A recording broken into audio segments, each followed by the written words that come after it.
It started in one of the narrow, crowded streets of Tondo, Manila, a place where every sound told a story. Jeepneys rumbled, street vendors shouted, tricycles honked, and in the middle of it all lived a 13-year-old boy named Liam Cruz. He wasn't famous, not yet, but his voice, that gift from heaven wrapped inside a boy's fragile frame, would soon make the world stop and cry. Liam was small for his age, with dark eyes that carried both mischief and melancholy. His mother, Rosa, sold vegetables at the local market, and his father, Elias, worked as a jeepney driver. Their home was barely big enough for the three of them, a patchwork of wood, tin, and faith. Yet every night, when the chaos of the city dimmed, Liam would sit by their cracked window, holding an old, second-hand guitar his father had found in a junk shop, and sing. It wasn't for money or applause. It was for peace. Music was the one thing that didn't break in their world. When storms flooded the streets, when bills went unpaid, when his mother cried quietly while counting coins, Liam sang. He didn't understand why, but his songs made people pause, sometimes even smile through tears.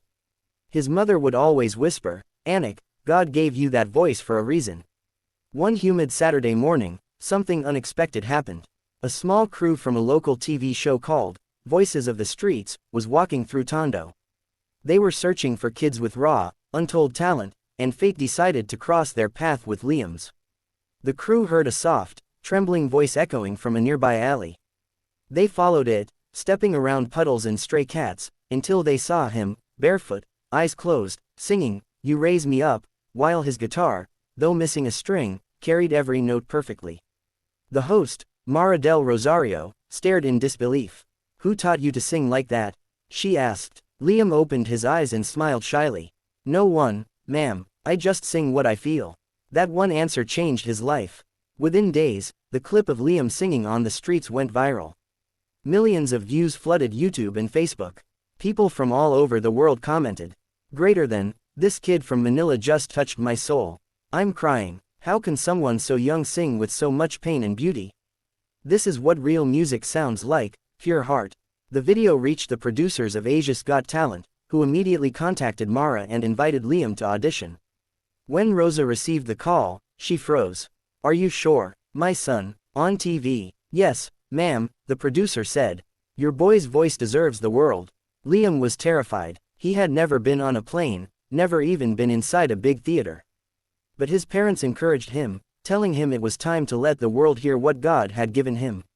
A few weeks later, he stood on the massive stage of Asia's Got Talent in Singapore.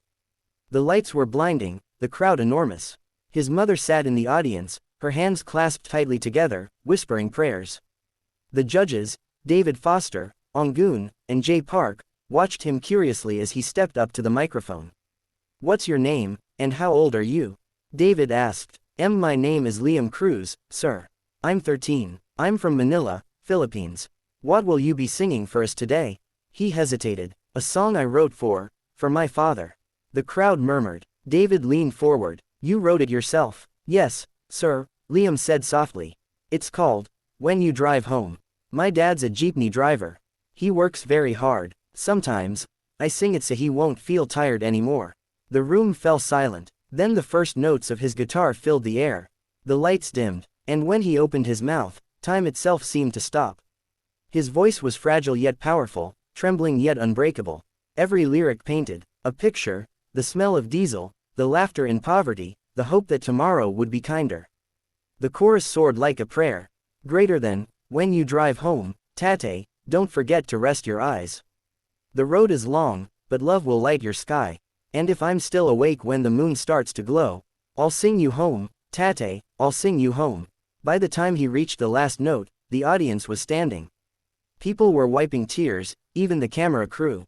Ongun had both hands over her mouth. Jay Park blinked rapidly, unable to speak. And David Foster, the legendary producer known for his tough critiques, stood up and pressed the golden buzzer. Golden confetti rained down as Liam looked around, confused and overwhelmed. His mother rushed to the stage, crying uncontrollably. David walked up, hugged him, and whispered something only the microphones barely caught. "Greater than, that song, that voice, you reminded me why music exists." Overnight, Liam became an international sensation. News outlets called him the miracle boy from Manila. His performance trended on Twitter, TikTok, and YouTube. People in America, Europe, and Australia shared his song with captions like, "This broke me in the best way," and "A 13-year-old just made the world cry." The media flew to Tondo to interview his family. His father, still in his worn-out slippers, smiled shyly at the cameras. "He always sang when I came home," he said. Now, the whole world hears him. But fame wasn't easy. Liam was suddenly surrounded by bright lights, microphones, and agents who wanted to help him. Some wanted to turn him into a pop star, make him sing songs he didn't even like. But Liam kept saying, "I just want to sing what's true." One evening, before the semifinals, he got a call that shattered his world. His father had been in an accident, a jeepney collision on the way home. Liam froze. The doctors said he was in critical condition. He wanted to fly back immediately, but the show's producers begged him to stay and sing. His mother, still in the hospital, called him and said, "Anik, sing for your father." That's what he would want. So, trembling with grief, Liam walked onto the stage once again. The audience could sense something different, the way his eyes were red, the way his voice cracked as he held the mic. He sang, "You Raise Me Up." But it wasn't like before. Every note carried pain. Every word felt like a prayer for healing. When he reached the line, "You raise me up, to more than I can be," his voice broke completely, and the crowd broke with him. When the song ended, there was no applause for several seconds, only silence, the kind that carries the weight of shared sorrow. Then, slowly, the audience rose to their feet, applauding through tears. Even the judges were crying. After the show, he received the news. His father had passed away. The world mourned with him. Hashtags trended. Hashtag sing for Tate, hashtag Liam Cruz, hashtag voice of hope. Fans sent messages of love, art, and donations. The show producers offered to fly him home with full support. At his father's funeral, held in their small barangay chapel, hundreds of people came, not just neighbors, but fans who had seen his journey online. Liam sang one last time for his father. No cameras, no lights, just his voice and the soft hum of people crying. Greater than, and now that you've driven home, Tate, I'll keep singing for us both. Even the priests wept. Months passed. The fame could have faded, but it didn't. Because Liam didn't stop singing. Instead of chasing stardom, he started performing at charity events, hospitals, and schools. He donated part of his prize money to help build a small music center in Tondo for kids who couldn't afford instruments. Reporters once asked him, "Liam, what's your dream?" Now, he smiled gently. "To make people feel less alone. Because when I sing, I feel my father beside me. Maybe when I sing, someone else feels that too." His story inspired millions, artists, students, even world leaders. The Philippine president invited him to perform at a humanitarian concert, where he sang, "When You Drive Home," again, this time backed by a full orchestra. The entire stadium sang along, thousands of voices blending into one. A clip of that performance became one of the most viewed videos of the decade. And yet, despite all the fame, Liam stayed the same. He still lived in Manila, still played his old guitar. Whenever people visited his home, he would laugh and say, "This is where it all began, the place where dreams fit between two walls and a prayer." Years later, when he was 18, he was invited to perform at the United Nations World Peace Gala in New York City. He was the youngest performer ever invited.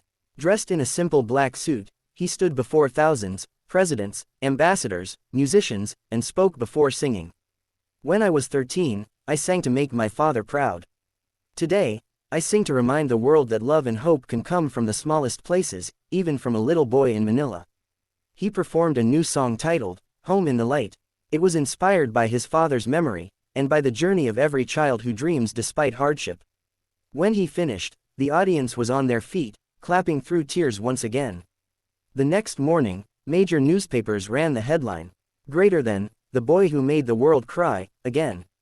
But for Liam, the greatest moment came not on stage, not in front of cameras, but one quiet night years later. He sat by the same window where he once sang as a boy, guitar on his lap, the Manila skyline glowing in the distance. His mother, older now, hummed softly in the kitchen. He whispered, "Tate, I did it. I sang for you, for everyone." And as he strummed the first notes of "When You Drive Home," a gentle breeze swept through the room, rustling the curtains. He smiled, eyes glistening, because he could almost hear his father's voice, proud, soft, and full of love, saying, "Anik, you sang me home." In that moment, somewhere between the sound of guitar strings and the hum of the city, the world's noise disappeared. All that remained was music, pure, healing, eternal. And though he didn't know it yet, that song, the one he sang at 13 on a broken guitar, would one day be called one of the most beautiful songs ever written. Not because of its melody, but because of its heart. Because once, a 13-year-old boy from Manila made the world cry, and reminded everyone that even from the poorest streets, miracles can sing.